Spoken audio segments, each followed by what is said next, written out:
L'Ukraine se prépare à l'éventualité d'une coupure totale de l'électricité, du chauffage ou même de l'eau sur son territoire. Alors qu'est-ce que la Russie a derrière la tête? On va voir que tout cela pourrait aussi impacter des pays comme la France. Salut, c'est Hugo, j'espère que vous allez bien. On est parti ensemble pour une nouvelle plongée dans l'actualité en une dizaine de minutes. Et au passage, sur un autre sujet, merci beaucoup pour tous vos retours sur mon interview de l'acteur Pierre Niney sur notre chaîne YouTube principale que je vous mets en description. Après Bill Gates il y a quelques mois, c'est donc au tour de Pierre Niney de jouer le jeu forcément dans un cadre différent. Visiblement ça vous a plu et ça tombe bien parce qu'il y a d'autres vidéos de ce type qui arrivent. Alors revenons au sujet aujourd'hui, ça fait plusieurs semaines que la Russie utilise différents moyens pour tenter de faire basculer la guerre en Ukraine à son avantage. Elle a par exemple appelé il y a quelques semaines 300 000 réservistes en renfort, donc des Russes qui ne sont pas forcément militaires pour venir combattre aux côtés des soldats. Par ailleurs, le président russe Vladimir Poutine a licencié plusieurs généraux qui étaient responsables des troupes russes pour les remplacer. Mais aujourd'hui, c'est tout autre chose qui nous intéresse. L'armée russe vise depuis des semaines maintenant des infrastructures énergétiques en Ukraine, et ce, à tel point que le gouvernement ukrainien estime que 40% des infrastructures énergétiques du pays ont été endommagées. C'est peut-être un peu flou dit comme ça, j'en suis conscient. Dites-vous que concrètement, près d'un tiers de la production d'électricité en Ukraine est actuellement inaccessible, et encore, ce chiffre évolue très vite en ce moment. Et à noter, quand on parle d'infrastructures énergétiques, qu'on ne parle pas des centrales nucléaires. Il n'y a pas de centrale nucléaire qui a explosé ou quoi que ce soit ces derniers jours, heureusement d'ailleurs, parce qu'autrement les dégâts seraient absolument immenses. Là on parle de d'autres infrastructures, par exemple des installations qui permettent d'acheminer l'électricité. En fait, actuellement la situation est telle que dans la capitale ukrainienne Kiev, il y a un risque de blackout, donc une coupure quasi totale ou voire totale de l'électricité, mais aussi un risque qui est posé sur l'eau ou encore le chauffage.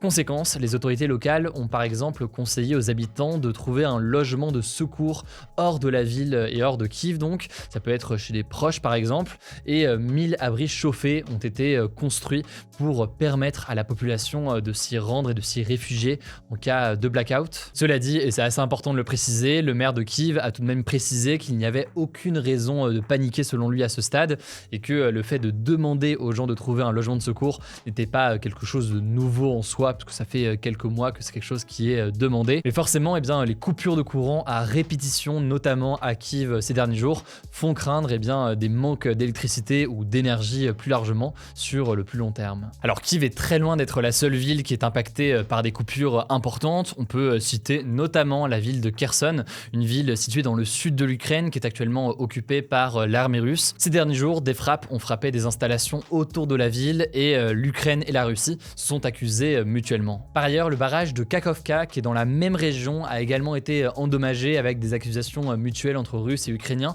On aura là-dessus l'occasion d'en reparler parce que c'est un barrage potentiellement stratégique. Bref, ça c'est donc pour les conséquences directes de ce qu'on observe actuellement en Ukraine, mais ce que beaucoup ne savent pas forcément, c'est que cette stratégie de la Russie peut aussi avoir des conséquences à l'échelle de toute l'Europe. En effet, quelques jours après l'invasion russe, début mars, le réseau électrique ukrainien, qui était jusqu'ici connecté au réseau russe pour dire les choses très simplement, a été connecté au réseau européen afin d'éviter les pannes et de garantir en fait une forme de stabilité au système énergétique en Ukraine. Concrètement, ça veut dire que l'Ukraine et les pays de l'Union européenne sont interconnectés par des liaisons à très haute tension qui permettent des échanges d'électricité, et c'est censé donc éviter toute coupure. Et jusqu'ici, c'était pas trop un sujet parce que de toute façon, jusqu'ici, l'Ukraine était excédentaire. En gros, l'Ukraine, depuis longtemps maintenant, produit plus d'électricité qu'elle n'en a besoin pour sa population ou pour son industrie, si bien qu'il y a encore quelques semaines, l'Ukraine pouvait sans problème vendre de l'électricité aux différents pays de l'Union européenne parce que tout simplement, elle en avait trop et que ça lui permettait par ailleurs à la fois d'aider des alliés qui sont les pays de l'Union européenne qui en échange lui fournissent des armes, et à la fois ça permet à l'État ukrainien d'avoir une source de revenus supplémentaire. Or, vous l'aurez compris, ces dernières semaines donc, la Russie a frappé des infrastructures énergétiques de l'Ukraine, si bien que l'Ukraine est en grande difficulté d'approvisionnement d'électricité notamment, et ça a donc amené le gouvernement ukrainien à stopper ou ralentir très fortement en tout cas ses exportations d'électricité vers l'Europe. Alors pour résumer du coup, c'est pas très clair, en fait en ciblant comme ça l'électricité de l'Ukraine, la Russie veut certes miner le moral des Ukrainiens et perturber l'Ukraine à tout point de vue, mais la Russie veut aussi perturber les alliés de l'Ukraine, à savoir les pays de l'Union européenne, en les empêchant donc de profiter de l'électricité qui venait d'Ukraine et qui risque donc dans la situation actuelle de manquer. Alors a priori pour l'instant il n'y a pas du tout de risque de blackout en Europe, mais du côté de l'Ukraine, vous l'aurez compris, la situation est quand même bien différente. Il y a des coupures régulières déjà partout dans le pays. Et si jamais vous voulez creuser le sujet, je vous mets des liens comme d'habitude en description. En tout cas, n'hésitez pas à me dire dans les commentaires ce que vous avez pensé de ce sujet, si vous avez trouvé ça intéressant. Et je laisse tout de suite la parole à Paul pour les actualités en bref. Merci Hugo, salut à tous. On commence avec cette première actu sur le climat. On a appris aujourd'hui que le mois d'octobre 2022 avait été le mois le plus chaud jamais enregistré en Europe, selon l'Institut Copernicus, qui avait déjà annoncé aussi que cet été 2022 avait été le plus chaud jamais enregistré en Europe. Et alors pour le mois d'octobre, on savait déjà que c'était le cas en France, mais donc cette vague de chaleur a concerné plus largement toute l'Europe. Et en fait, au sujet du changement climatique, cette échelle de l'Europe, elle est assez intéressante.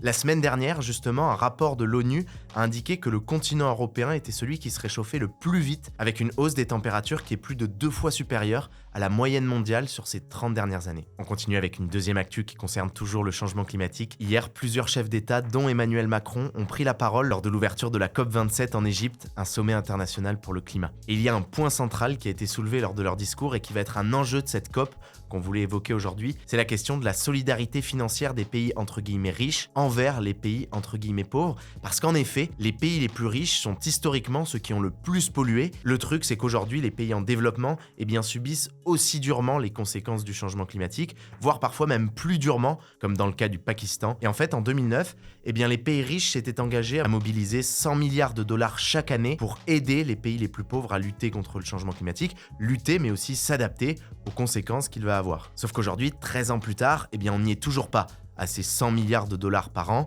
d'autant que selon l'ONG Oxfam, en 2020, on était à un peu plus de 80 milliards de dollars, mais selon l'ONG Oxfam, 70% des financements publics qui sont versés sont en réalité des prêts et pas des aides. Et en fait, plus largement, selon un rapport d'experts qui a été présenté hier à la COP27, les pays en développement, ils n'auraient pas besoin en réalité de 100 milliards, mais de 2000 milliards de dollars par an pour véritablement lutter contre le changement climatique. Pour vous donner une idée, 2000 milliards par an, c'est l'équivalent du PIB de la France. Bref, vous l'avez compris, cette question de la justice climatique va être donc un gros enjeu de cette COP27.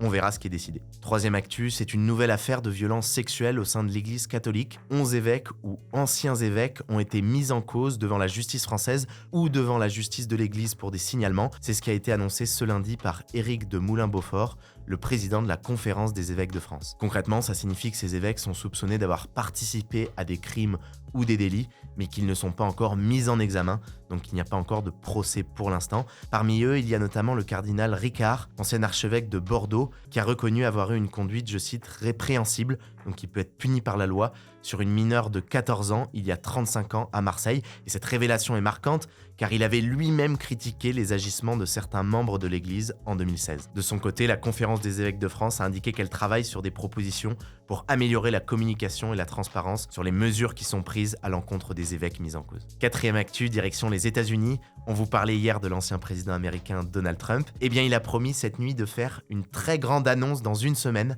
le mardi 15 novembre. Et selon plusieurs observateurs, il devrait annoncer justement sa candidature à l'élection présidentielle de 2024. Et en tout cas, voilà, il faut noter que le timing de ce nouveau teasing de Donald Trump n'est pas du tout anodin.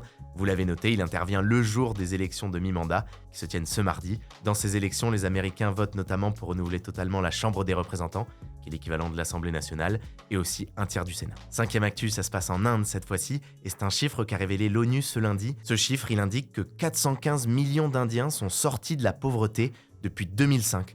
Dans ce pays qui compte 1,4 milliard d'habitants. Alors pour être précis, il faut noter qu'il existe plusieurs manières de définir la pauvreté en fait. Certains utilisent le seul critère du revenu, en estimant par exemple que quelqu'un qui est pauvre est quelqu'un qui gagne moins qu'un certain revenu, mais dans ce cas-là, dans ce cas du chiffre de l'Inde, l'ONU se base sur son propre calcul, l'indice de pauvreté multidimensionnel, qui est un calcul de la pauvreté qui prend en compte beaucoup plus de critères, 10 critères, dont la mortalité infantile, la nutrition, les années de scolarité, etc., dont ce terme de multidimensionnel. Bref, selon l'ONU, il reste en tout cas aujourd'hui en Inde 229 millions de personnes considérées comme pauvres, qui vivent à 90% dans des zones rurales. Sixième actu, et pour changer, c'est une bonne nouvelle qu'on voulait vous partager en sport. La joueuse de tennis française Caroline Garcia a remporté lundi soir le Masters de tennis. C'est l'un des tournois les plus prestigieux de l'année. Il regroupe en fait les 8 meilleures joueuses de la saison, et c'est marquant car c'est la deuxième fois seulement dans l'histoire qu'une Française remporte ce Masters. La première fois, c'était Amélie Mauresmo, il y a 17 ans, en 2005. Et on termine avec une dernière actu insolite, vous l'avez peut-être vu passer. Le nouveau patron de Twitter, Elon Musk, s'est fait ratio par un Français hier, et il n'a pas du tout assumé, je vous explique. Alors Elon Musk, qui est habitué des tweets un peu loufoques, a tweeté « Comment appelle-t-on quelqu'un qui est maître de la provoque ?» Et le streamer français Arcounir, qui a 500 000 abonnés sur Twitter, a répondu en anglais « Je sais pas, mais on appelle ça un ratio ». Et en à peine 38 minutes, eh bien sa réponse a obtenu plus de likes que le tweet initial d'Elon Musk. C'est la définition d'un ratio. Et Elon Musk, 114 millions d'abonnés, ça fait quand même un peu plus, eh bien a fini par supprimer son tweet. Je le disais en début de vidéo, je vais vous voler une vidéo avec un autre ton, disons. Rendez-vous sur mon interview face cachée de l'acteur Pierre Ninet. C'est disponible sur ma chaîne YouTube principale que je vous mets directement en description. Encore merci beaucoup pour vos retours. C'est intéressant de tester quelque chose de différent, y compris sur ce format qu'on avait fait avec les candidats à la présidentielle, et de là de tenter forcément avec des questions parfois un peu plus légères, parfois plus sérieuses. Et le mélange des deux m'a semblé pertinent dans le cadre d'un invité comme Pierre Ninet. N'hésitez pas à me dire en tout cas ce que vous en pensez. Prenez soin de vous, prenez soin de vos proches, et puis on se dit à demain pour une nouvelle vidéo.